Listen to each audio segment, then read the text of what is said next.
Buenas, ¿cómo están amigos? ¿Me pueden confirmar si la señal está bien? Si se me escucha, si se me ve. ¿Cómo está la señal?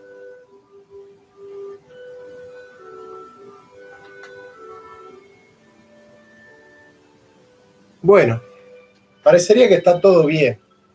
Así que vamos a comenzar. Bueno, el día de hoy vamos a desarrollar. Yo puse 10 y 20 como para redondear. Puedo desarrollar 30 argumentos para no ser liberales y 40 para no ser. ¿Sí? Así que bueno, es indistinto el número, ¿sí? Vamos a desarrollar muchas razones, ¿verdad? Bueno.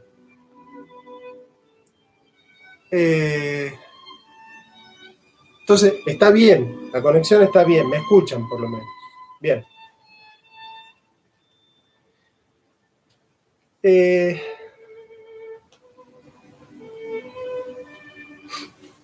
Vamos a desarrollar primero los textos, porque después hay algunos videos que me gustaría también pasar, pero vamos primero con los textos, ¿sí?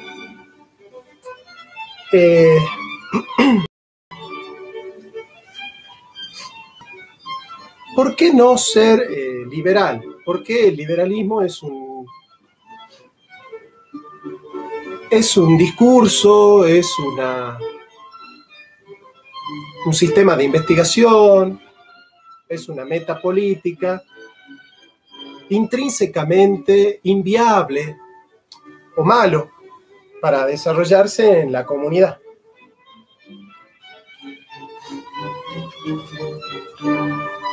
Vamos primero a caracterizar, digamos, al liberalismo como un método de investigación o como un tipo de filosofía, si se quiere, un tipo de filosofía que está basado en el precio como sintetizador de la información dispersa, del circulante, ¿no es cierto?, de mercancías en el mercado, antropológicamente es individualista, en el sentido de que el punto de partida del pensamiento liberal es el individuo, ¿no es cierto? Y el centro de los derechos liberales son derechos individuales. Por ejemplo, el derecho a la vida, a la propiedad y a la libertad son derechos del individuo, son derechos individuales. Sí, en el fondo, el liberalismo es individualista. Sostiene que el individuo se abre a la comunidad, pero la comunidad es una instancia secundaria con respecto a la propia libertad individual. O sea que, en el fondo, la sustancia es la libertad individual y no la libertad colectiva. Es el derecho individual solamente y no el derecho social. Y esa concepción del individuo como aislado fue refutada magistralmente por tres grandes pensadores, por Ismael Levinas, por Martin Buber y por Martin Heidegger, concibiendo que el otro me constituye a mí. Yo no soy yo si el otro no es un otro para mí. Esta idea de que yo no soy yo si el otro no es un otro para mí significa que la alteridad es constitutiva de la mismidad. Martin Buber va a decir, el tú absoluto es el que fundamenta la relación yo-tú, que es constitutiva de la esencia humana. Y Heidegger va a decir, el hombre, el Dasein, es Mitsein, es ser con. Constitutivamente el otro está ontológicamente integrando la plenitud de la esencia humana.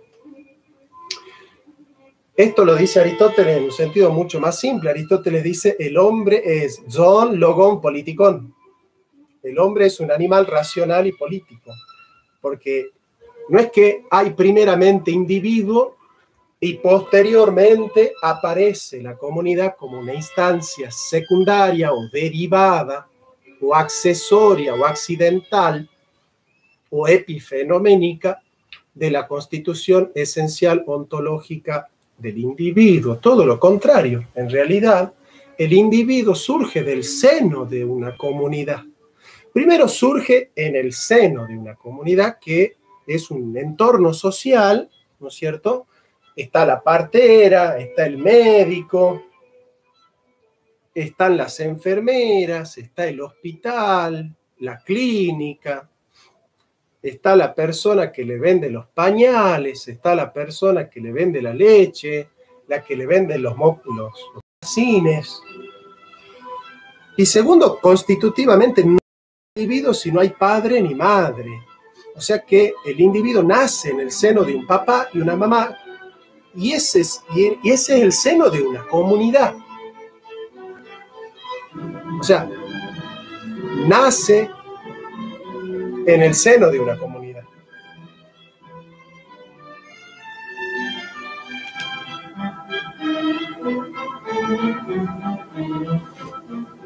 Con lo cual, no es verdad entonces que sea solamente el individuo el centro de las políticas. Ustedes piensen, por ejemplo, ¿cuáles son los derechos fundamentales del liberalismo? Vida, bienes y libertades. Desde John Locke esto es así. Claro, ¿la vida de quién es? La vida del individuo. ¿La libertad de quién es? Es la libertad del individuo. ¿La propiedad de quién es? Es la propiedad privada. Yo no digo que no sean derechos, no digo que no son importantes. Yo también los defiendo. El tema es que para los liberales esos son los derechos absolutos. Para los liberales, los derechos sociales, los derechos de la comunidad, no son derechos fundamentales, son derechos derivados de los derechos del individuo, ¿no es cierto? Pero es un error antropológicamente plantear que primero es la comunidad y luego es el individuo, o primero es el individuo y luego es la comunidad. Lo que va a hacer el marxismo es sostener que el individualismo es una especie de mito romántico burgués. Entonces el marxismo va a concebir que el hombre es un ser estrictamente colectivo y que la individualidad es una ficción, es una falsa conciencia, va a decir el marxismo. Por eso son colectivistas, no individualistas. Pero en realidad lo explica muy bien Claude Lévi-Strauss en Antropología Estructural con el concepto de recursión, cuando el efecto pasa a ser causante de la causa. La recursión es el movimiento a través del cual el efecto pasa a ser causante de la causa. Y en realidad el individuo y la comunidad son concomitantes. La comunidad está hecha de individuos, pero el individuo nace en el seno de una comunidad. No hay comunidad sin individuos, no hay individuos sin comunidad. Individuo y comunidad son concomitantes, se dan a la vez, conjuntamente, se dan a la vez, se dan los dos juntos. O sea que no hay algo así como un antecedente a priori donde la comunidad abre al individuo o el individuo abre a la comunidad. Son concomitantes. ¿Sí?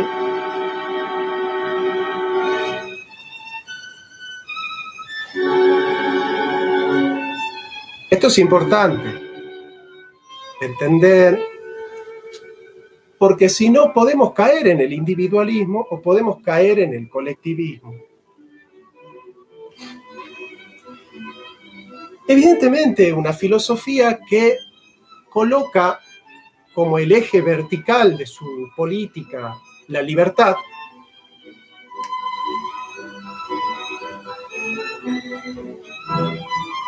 es un discurso metapolítico que de trasfondo tiene un vicio. Tiene un vicio, que lo marcan muy bien Platón y Aristóteles, no hablan de liberalismo, pero sí marcan el vicio.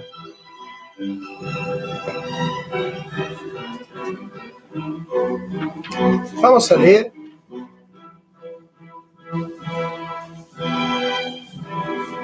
un texto de la tercera posición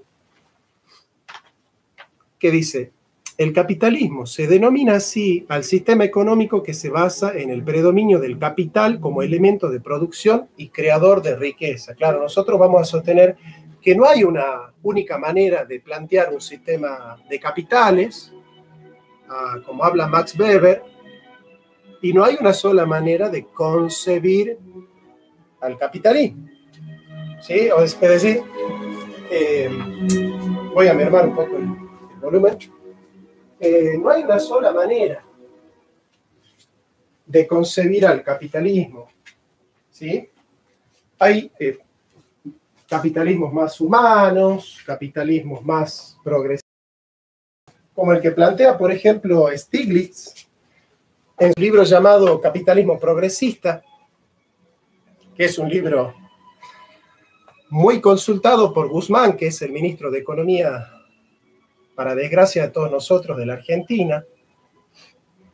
Hay capitalismo con rostro humano, hay capitalismo humanista, hay capitalismos salvajes, metacapitalismos, capitalismos liberales. Entonces, es importante entender cómo es que se da esta relación entre el liberalismo y el capitalismo.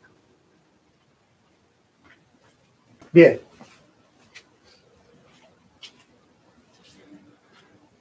Veamos. En realidad, lo que ha dado en llamarse capitalismo no es otra cosa que la fase económica del sistema liberal. En el orden de las ideas reconoce su lanzamiento público con la Revolución Francesa, que al hito de libertad, igualdad y fraternidad destruye toda forma de asociación y entrega a los trabajadores al juego inhumano de la oferta y la demanda. Porque para el liberalismo la única ley económica que rige los precios es la ley de la oferta y de la demanda. Esa ley que consiste en sostener que la oferta y el precio es inversamente proporcional, es decir, cuando la demanda se mantiene, aumenta la oferta y los precios bajan. Cuando la oferta se mantiene, aumenta la demanda y aumentan los precios, porque entre demanda y precio la relación es proporcional. Entonces, que esa es la única ley, la ley que se da en el mercado, la ley de la oferta y la demanda, es la única ley que puede sintetizar la información dispersa y en los precios, ¿no es cierto? En los precios. Y esa sintetización espontánea dada por la ley de la oferta y la demanda, que algunos llaman mano invisible, en realidad genera lo que es un orden espontáneo.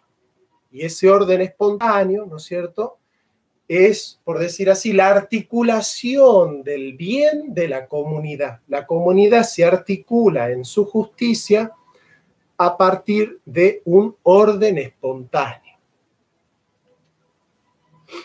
Esto significó una incalificable explotación de los trabajadores por parte de los patrones, respaldada jurídicamente por la ficción que sostenía la igualdad de ambas partes de la contratación laboral. Esto lo dice Kant.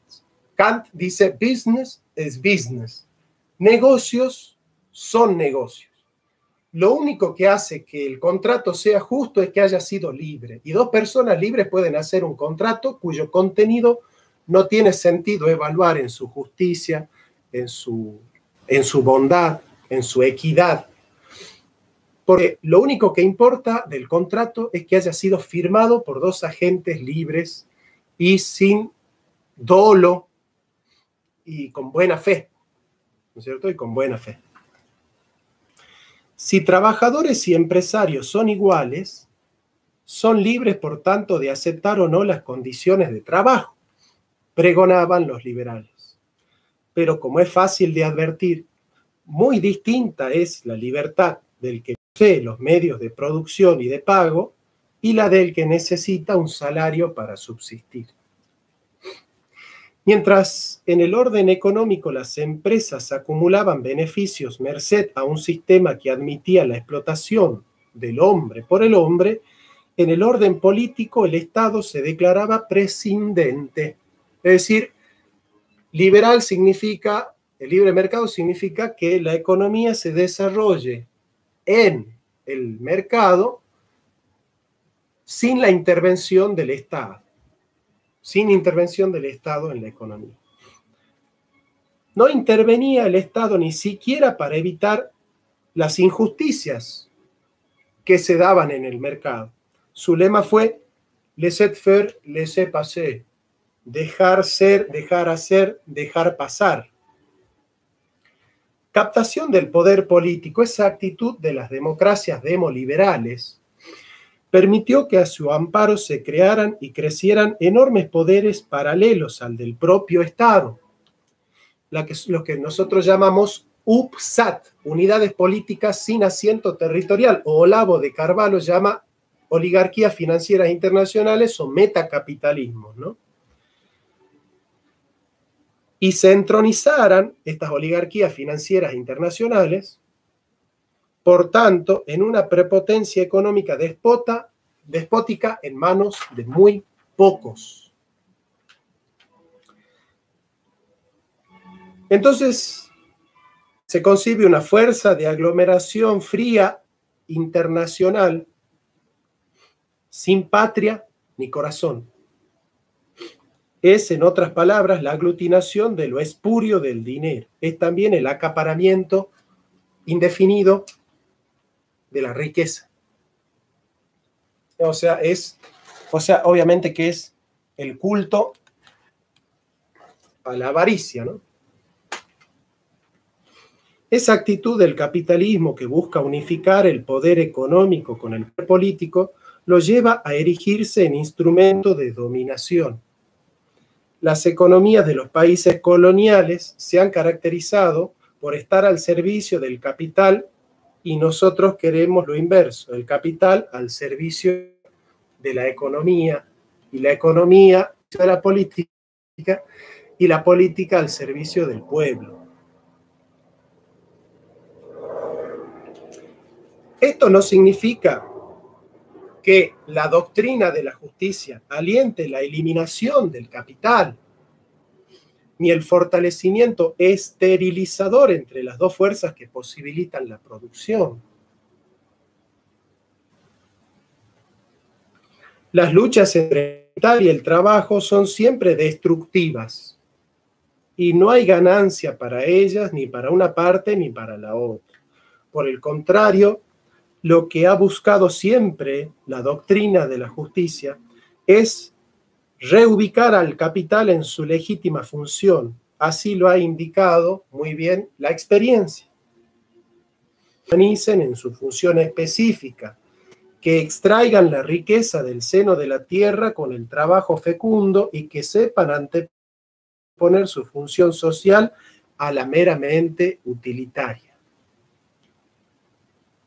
Lo que se llama la función social de la propiedad privada.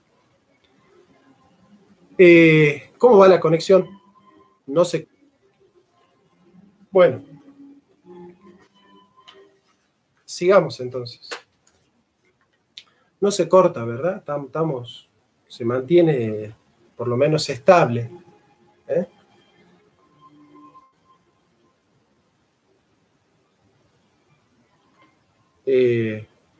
Todavía no leí, pero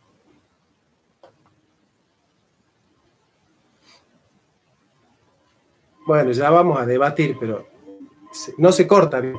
Bueno. ¿Qué es lo que dice, por ejemplo, Ludwig von Mises?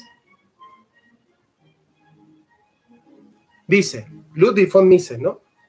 Dice, el obsesivo afán del empresario para cosechar ganancia es la fuerza que impulsa la economía liberal y la economía de mercado, y para ello hay que fortalecer el consumismo.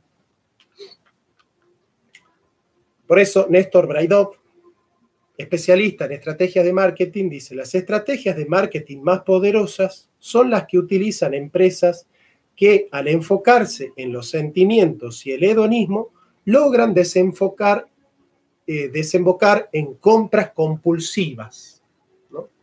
En compras por impulso, ¿verdad? Bien.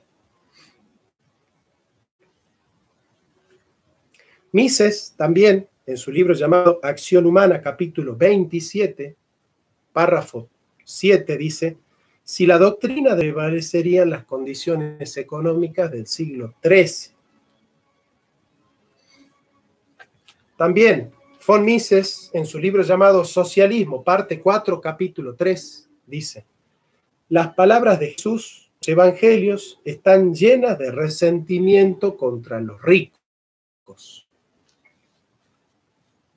Ya vemos cómo Mises y Hayek advierten ya desde el liberalismo, aunque no sean especialistas en teología. Hayek, por ejemplo, es relativamente un buen teólogo.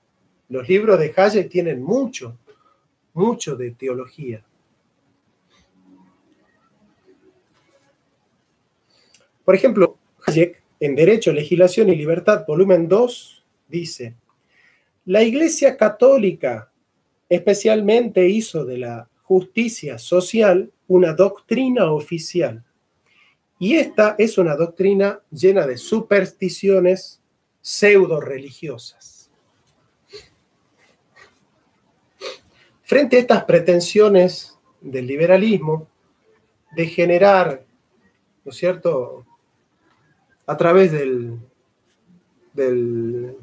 selfishness, del egoísmo, un bienestar social, vamos a escuchar algún exponente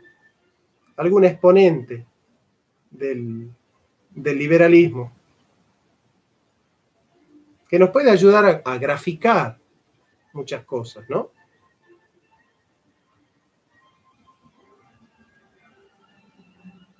Veamos lo que dice Javier Milei. al respecto.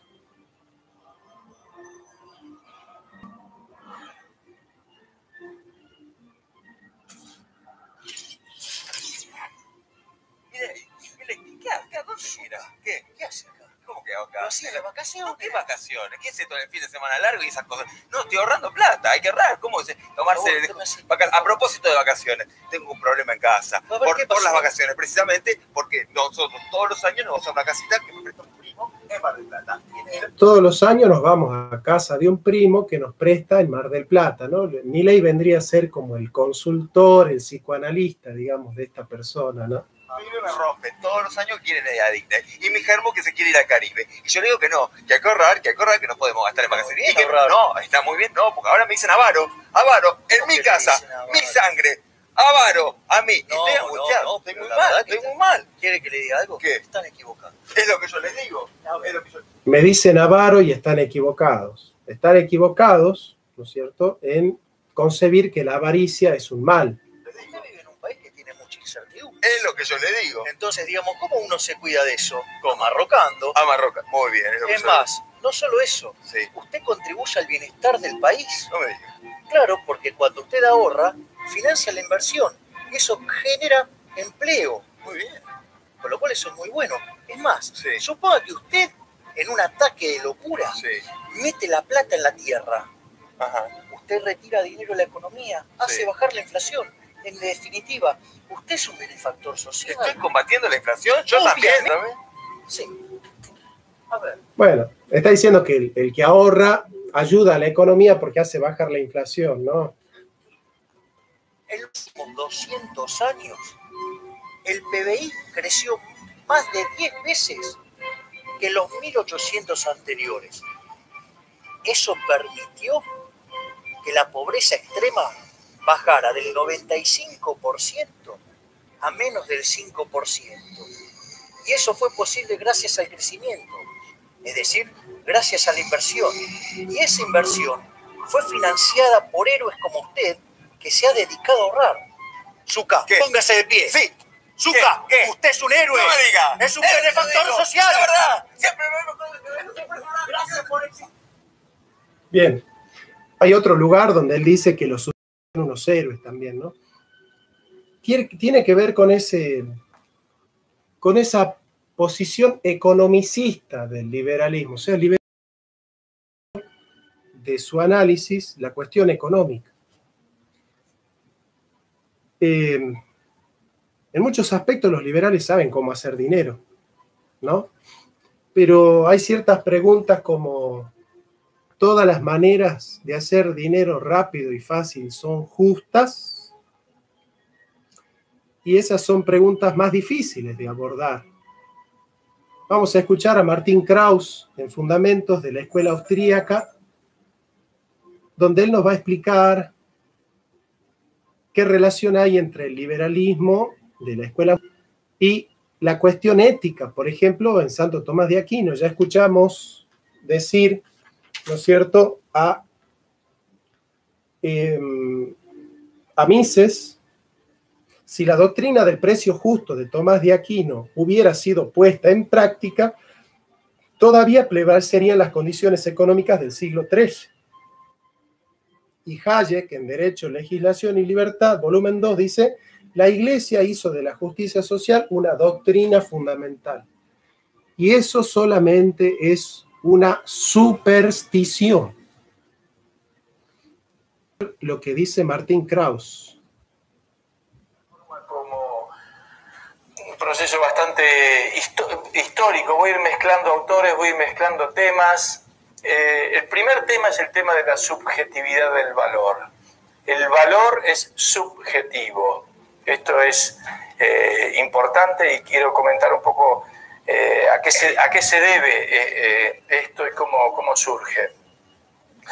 Ustedes saben que nosotros atribuimos generalmente el nacimiento, digamos, de la economía como ciencia al trabajo de Adam Smith, La riqueza de las naciones publicada. O sea, el surgimiento de la economía como ciencia tiene como precedente inicial para los liberales el trabajo de Adam Smith en La riqueza de las naciones. En 1776. Obviamente no es el primer trabajo de economía, ni es el primero que haya opinado sobre economía. Todo empezó, a la larga, todo empezó con los griegos, ¿verdad? Pero lo cierto es que se lo atribuimos por ser el primero que empieza a tener una actitud científica respecto de la economía, en el sentido de querer entender qué es lo que pasa en vez de opinar acerca de lo que debería ser. Hasta ese momento, cuando se hablaba de economía, en términos generales estoy diciendo, se hablaba o se discutía más bien en términos de lo que debería ser. La economía era parte de la ética. ¿Sí? O sea, la economía era parte de la ética. Y eso lo ven negativo porque para ellos la ética no tiene nada que ver con la ciencia, ¿no? Porque entienden por ciencia el estilo moderno, ¿no es cierto?, desde el positivismo, una descripción erclerum de los hechos, simplemente. Es decir, ¿qué se discutía, por ejemplo, qué es un precio justo? Ahora a un economista le parecería rara esta pregunta. ¿Justo? ¿Qué es esto de precio justo? Pero la verdad es que... ¿Qué es esto? No hay usura. Eso es lo que está explicando Martin Krauss. Acá la economía no tiene nada que ver con la ética. La ética se pregunta por lo que deben ser las cosas. La economía se pregunta por lo que son las cosas. ¿Cómo se enriquecen las naciones? Y punto. No cómo deberían enriquecerse de una manera justa, sin tener colonias, ni explotar a otros, ni saquear colonias, ni quedarse con las Malvinas. Entonces son cosas que a los piratas no les interesan. Se han pasado siglos tratando de discutir qué es un precio justo, o si era correcto cobrar interés sobre un préstamo en dinero, por ejemplo, siglos discutiendo de ello, o si eran justas las ganancias que se obtenían en el comercio. Esos eran los temas que se discutían. Pero de pronto aparece Adam Smith con una visión distinta, y esa visión distinta dice, bueno, yo no me pregunto qué es lo que debería ser, yo quiero entender qué es lo que es, quiero entender la realidad. Esa es la actitud científica. Yo no quiero saber si un precio es justo o no es justo. Yo quiero saber qué es un precio. ¿Cómo se forma? Eso. Como si fuesen excluyentes, como si uno no pudiese estudiar qué son las cosas y entenderlas también cómo deberían ser, ¿no? Son excluyentes. Ética y economía son dos actitudes totalmente antiguas. Cualquier sociedad y en cualquier época de la historia. ¿Qué es lo que explica eso? Yo quiero entender cuál es el papel que cumplen las ganancias y las pérdidas en el funcionamiento de la economía. Entonces él tiene esa actitud distinta, que por eso entonces le atribuimos ese origen, digamos, de la disciplina económica. Y él empieza... Bueno, vamos a ver esto. ¿De dónde surge esta actitud de pensar que el ser y el deber ser son antitéticos? Primero surge de haber divorciado a las filosofías de la causa final, que es intrínseca con respecto a la ontología de la causa formal, es decir, el hombre es también aquello que debería ser, y el hombre debe ser aquello que es. Es en la causa formal donde el hombre descubre el sentido de la causa final. Y esa finalidad es natural, es decir, el hombre debe desarrollar la vida, el hombre es un ser racional, debe educarse, debe conocer la verdad, el hombre es un ser volitivo, debe ejercer actos libres, el hombre es un ser político, debe vivir en comunidad, debe fortalecer lazos de amistad y de congregación. Es decir, el sentido de la vida es desarrollar lo que el hombre es, pero aquello que el hombre es y que debe desarrollar viene dado en la naturaleza, dice Aristóteles. No es una construcción subjetiva de un capricho de la autopercepción, porque la ideología de género surge en el liberalismo. Entonces, esta idea de la autopercepción y de que la ética es subjetiva y el relativismo moral surge del liberalismo, no surge del progresismo. El progresismo lo toma del liberalismo.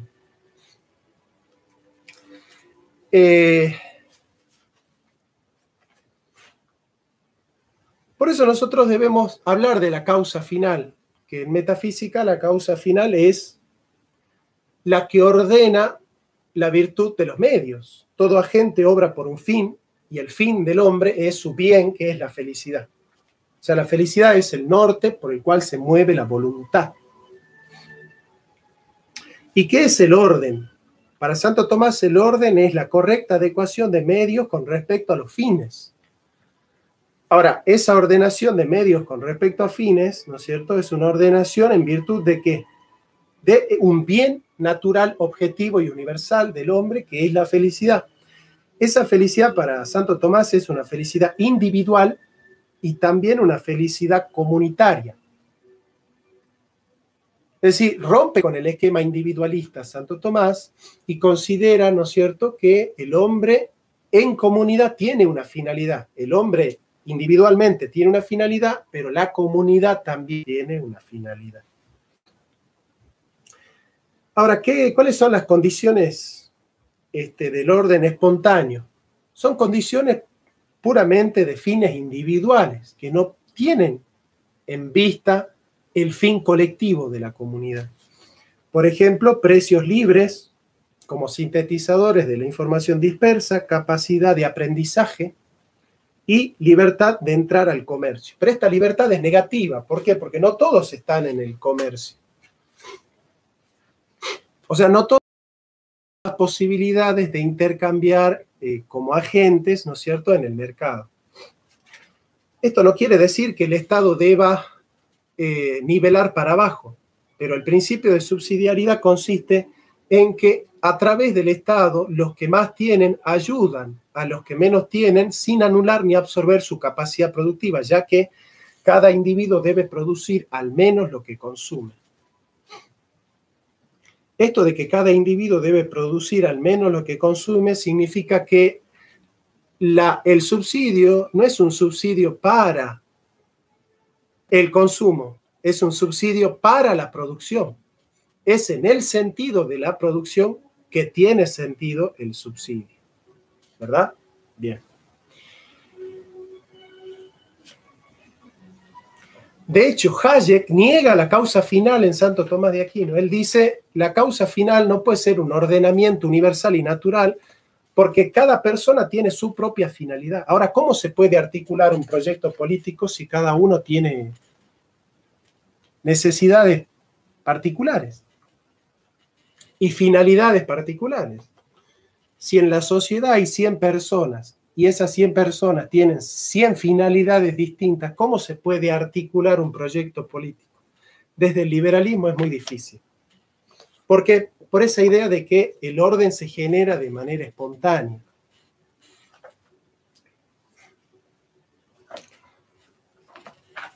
Vamos a consultar la doctrina social de la Iglesia con preguntas filosóficas al estilo de cómo nosotros podemos concebir, ¿no es cierto?, al socialismo y al liberalismo. La revelación cristiana nos conduce a una comprensión más profunda de las leyes de la vida social. Gaudium Spes 23.1. La Iglesia recibe del Evangelio la plena revelación de la verdad del hombre. Cuando cumple su misión de anunciar el Evangelio, enseña al hombre, en nombre de Cristo, su dignidad propia y su vocación a la comunión de las personas y le descubre las exigencias de la justicia, el deber ser, de la paz conformes a la sabiduría divina. O sea, el deber ser forma parte de la vida del ser y del sentido del ser. Esta es la vida de Cristo, numeral 24:19. El destino universal y la propiedad privada de los bienes. Por ejemplo, numeral 24:2. Al comienzo Dios confió la tierra y sus recursos a la administración común de la humanidad para que tuviera cuidado de ellos, los dominara mediante su trabajo y se beneficiara de sus frutos. Génesis 1, 26, 29. Los bienes de la creación están destinados a todo el género humano. Sin embargo, la tierra está repartida entre los hombres para dar seguridad a su vida, expuesta a la penuria y amenaza por la violencia. La apropiación de bienes, o sea, la propiedad privada, es legítima para garantizar la libertad y la dignidad de las personas, para ayudar a cada uno a atender sus necesidades fundamentales y las necesidades de los que están a su cargo. debe hacer posible que se viva una solidaridad natural entre los hombres. Y esto es con respecto a lo que dijo el Papa Francisco, de que la propiedad privada es un derecho secundario. Numeral 2403. El derecho a la propiedad privada adquirida por el trabajo o recibida de otro por herencia o por regalo no anula la donación original de la tierra al conjunto de la humanidad. El destino universal de los bienes continúa siendo primordial, aunque la promoción del bien común exija el respeto de la propiedad privada, del derecho a ella y de su ejercicio. Numeral 2404, respaldando lo que dijo el Papa Francisco, ¿no? El hombre, al servirse de esos bienes, debe considerar las cosas externas que posee legítimamente no solo como suyas, sino también como comunes, en el sentido de que han de aprovecharse no solo a él, sino también a los demás. La propiedad de un bien hace de su dueño un administrador de la providencia para hacerlo fructificar y comunicar sus beneficios a otros, ante todo a los cercanos a él, ¿no? Por el esquema de la participación de los bienes, ¿no es cierto?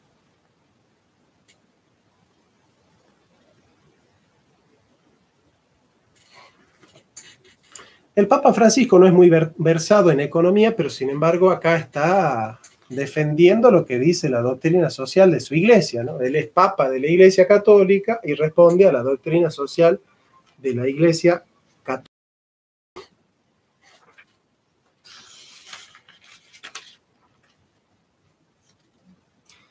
Numeral 2427. El trabajo humano procede directamente de personas creadas a imagen de Dios y llamadas a prolongar, unidas y para mucho beneficio, la obra de la creación dominando la tierra. El trabajo es, por tanto, un deber. Si alguno no quiere trabajar, que poco coma. Segunda de Tesalonicenses 3:10, primera de Tesalonicenses 4:11. El trabajo honra los dones del Creador y los talentos recibidos. Puede ser también redentor, soportando el peso del trabajo. Génesis 3:14 al 19. En unión con Jesús, el carpintero de Nazaret y el crucificado del Calvario, el hombre colabora en cierta manera con el Hijo de Dios en su obra redentora. Se muestra como discípulo de Cristo, llevando la cruz que está llamado a realizar. El trabajo debe ser un medio de santificación y de animación de las realidades terrenas en el Espíritu de Cristo.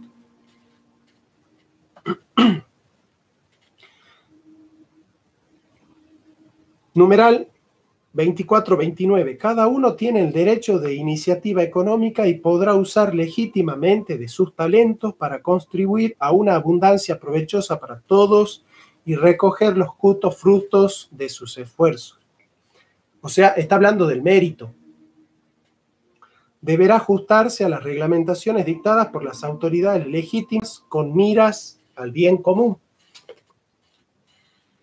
¿Por qué a las autoridades legítimas? Por lo que dice el apóstol Pablo en Romanos capítulo 13. Sométase toda persona a las autoridades superiores, porque no hay autoridad sino de parte de Dios. Y las que hay, por Dios han sido establecidas. De modo que quien se opone a la autoridad, a lo establecido por Dios resiste, y los que resisten acarrean condenación para sí mismos. Porque los magistrados no están para infundir temor al que hace el bien, sino al malo. ¿Quieres pues no temer la autoridad? Haz lo bueno y tendrás alabanza de ella. Porque es servidor de Dios para tu bien. Pues si haces lo malo, teme, porque no en vano lleva la espada, pues es servidor de Dios vengador para castigar al que hace lo malo. Pues por eso pagáis también los tributos y los impuestos, porque son servidores de Dios que tienen continuamente a esto mismo.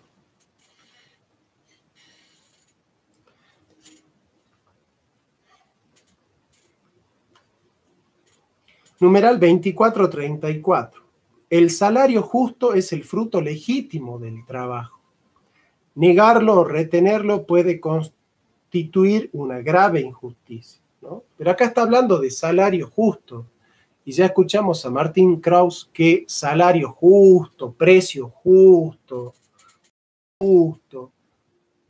para el liberalismo no tiene razón de ser, cómo las cosas deban ser. Las cosas son lo que son, no lo que deben ser. Para determinar la justa remuneración, se han de tener en cuenta a la vez las necesidades y las contribuciones de cada uno, es decir, la satisfacción de las necesidades y los méritos. El marxismo solo contempla las necesidades y el liberalismo solo contempla los méritos.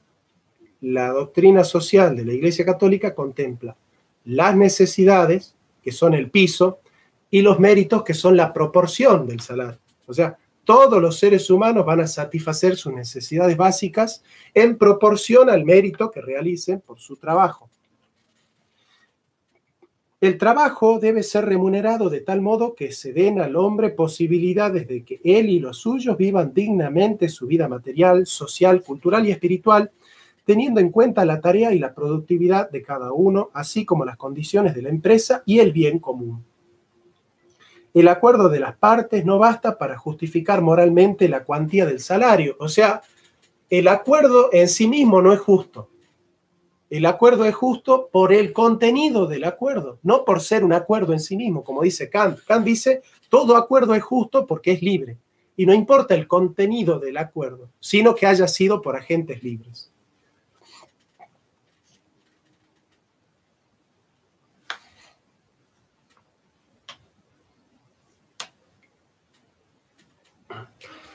Numeral 2437. En el plano internacional, la desigualdad de los recursos y de los medios económicos es de tal abismo que crea entre las naciones injusticia. Por un lado están los que poseen y desarrollan los medios de crecimiento y por otros los que acumulan deuda. O sea, hay países subdesarrollados y países subdesarrollantes. Y acá ingresamos en el otro mito del liberalismo.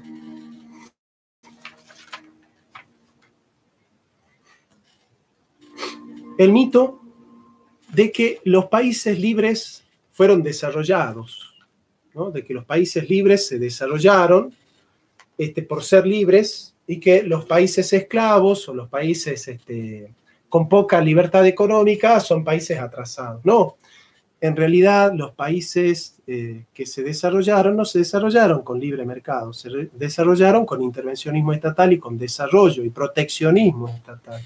Porque se desarrollaron a partir de la industria, de producir lo que consumen. ¿Por qué? Porque la materia prima no tiene valor agregado. En cambio, el producto manufacturado sí tiene valor agregado. Entonces, los países productores de manufactura siempre fueron más desarrollados que los países proveedores de materias primas. Este invento de que siguiendo la División Internacional del Trabajo y Argentina siendo el granero del mundo, iba a terminar con la misma cantidad de bienes que Inglaterra, es un invento que hizo Richard Cobden, un diplomático británico, ¿no es cierto?, que como manera de subordinación ideológica, ha sembrado en los países de Hispanoamérica, a través de la leyenda negra, la ficción de que la única manera de progresar es siguiendo las recetas del liberalismo económico. ¿Y qué era el liberalismo económico para el siglo XIX en Hispanoamérica? Que Hispanoamérica no intervenga protegiendo sus industrias, sino que deje que los productos de Inglaterra ingresen a Hispanoamérica sin aranceles. Por eso destruyeron al Paraguay. ¿Por qué los ingleses destruyeron el Paraguay en la guerra de la Triple Alianza? De mano de Roca, de Mitre. Destruyeron al Paraguay porque Paraguay tenía industrias. Y Paraguay tenía algodón. Y como en 1776 Inglaterra. Y por último, es una ideología foránea. Es una ideología foránea que no nos permite desarrollar el potencial espiritual.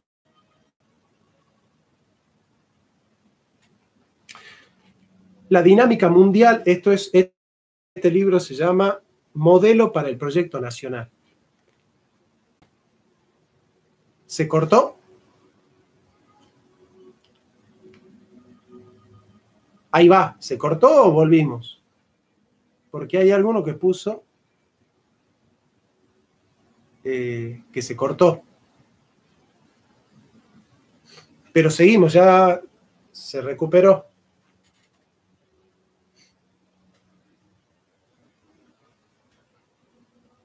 Bueno.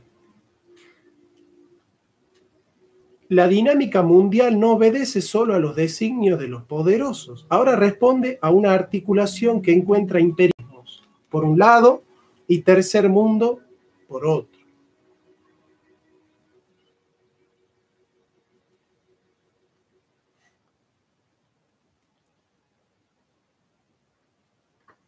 Condenamos al egoísmo. En el transcurso del tiempo hemos venido progresando de manera gigantesca en el orden material y científico, pero 20 siglos de cristianismo parecen no haber logrado suficientemente hasta ahora la superación del egoísmo como factor motriz del desarrollo de los pueblos.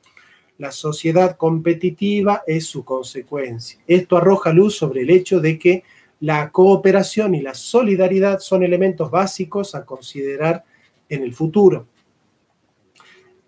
Y entramos a las críticas al marxismo. El materialismo, el pragmatismo ha sido el motor del progreso económico, pero también hemos aprendido que una de las consecuencias de este proceso ha sido la reducción de la vida interior del hombre a un puro materialismo economicista y utilitario. Pragmatismo economicista y utilitario, ¿no es cierto? Entonces, por ejemplo, vamos viendo.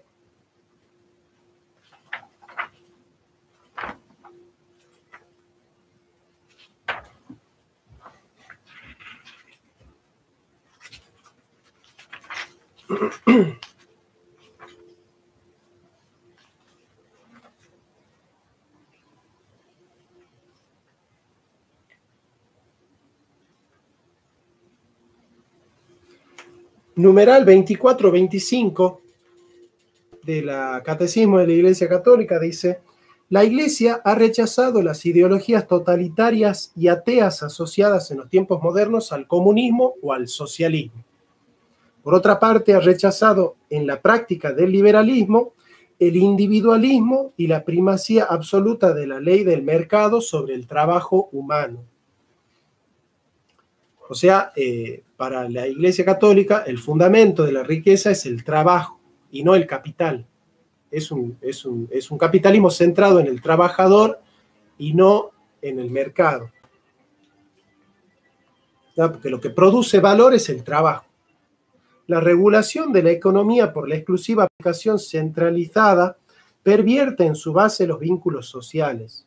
Su regulación únicamente por la ley del mercado quebranta la justicia social. Es decir, la economía no tiene que estar regida por el Estado, pero tampoco librada a su propia suerte.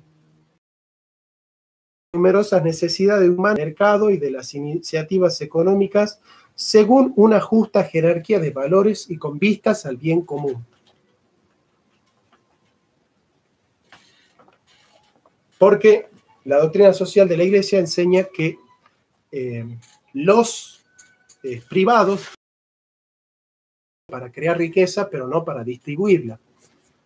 ¿No es cierto? Ahora esa distribución tiene que ser justa. La producción también tiene que ser justa. El marxismo es un mal intrínseco porque intenta la búsqueda de esa igualdad, pero a través de la fuerza del Estado. Y a través de la fuerza del Estado, el comunismo niega para buscar ese paraíso prometido, el comunismo niega la libertad individual, niega la propiedad privada y niega, ¿no es cierto?, la vida de los seres humanos, porque dispone de la vida de los seres humanos, ¿no es cierto?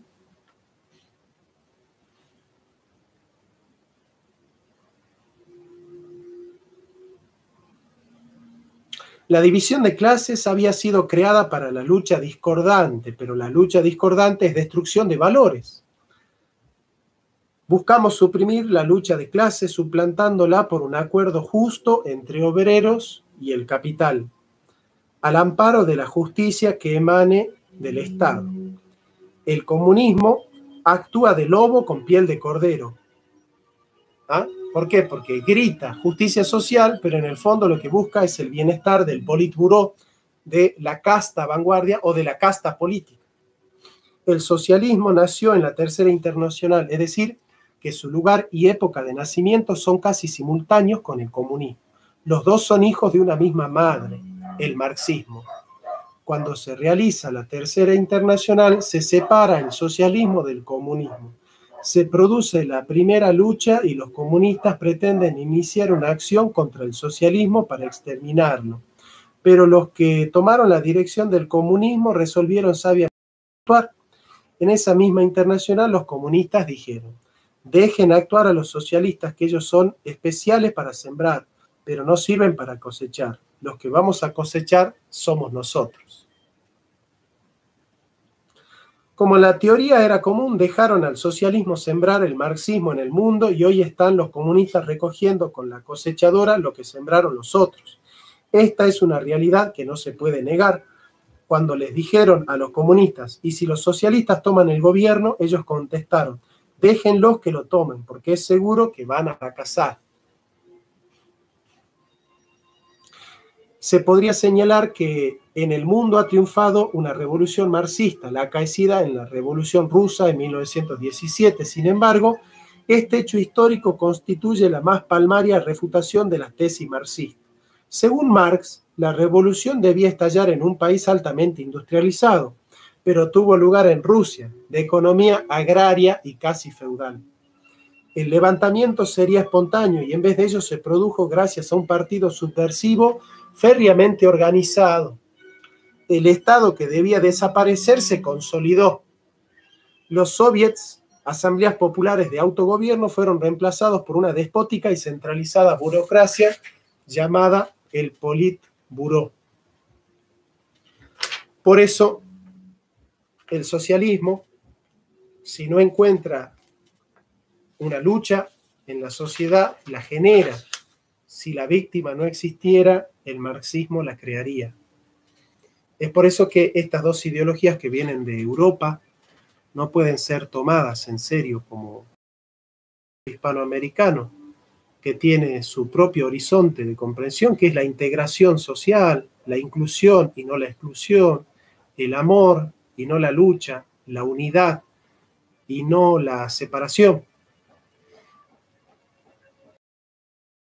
Pregonando por la tercera posición: ni yanquis ni marxistas. Este es el lema que queremos sembrar, ¿no? Ni yanquis ni marxistas.